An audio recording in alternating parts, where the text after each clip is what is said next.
So let's talk about the power of story. Talk about the creative approach, and as an aside, the voice selection process. Is that arduous, and how do you go through that? Because it's such an important piece of things like the Sprite bottle campaign. And I mean, again, visually simple, just a great idea and executed so well. Yeah, we always go through the voiceover process and say to ourselves, right, okay, so after that painful process, now we've figured it out.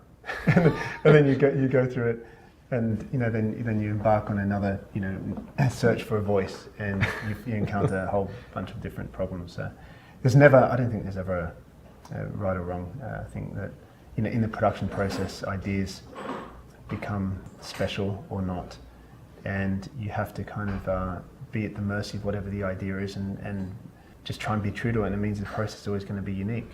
One of the Dan Boots film that we did, which is kind of the first piece of work we did, we had a piece of music on it, and the client and us were just going, can this be better?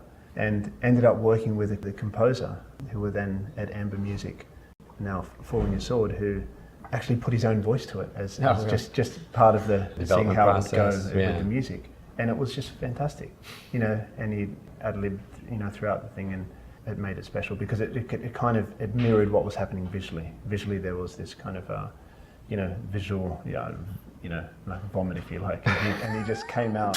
And it was kind of a never-ending sentence, if you like. But the passion was there in his voice, and it just felt so authentic because a lot of it was spontaneous.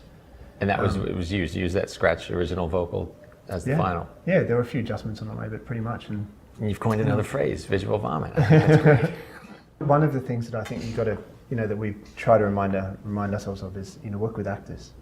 Yeah. There's a difference between actors and voiceover artists. Right. And, the performance is so important. It's not just about the texture of the voice. Right. And, that's something that we, try and carry on as we go. Because like you say, it's so crucial. Yeah. It just makes how you the feel spot. about the spot. Yeah.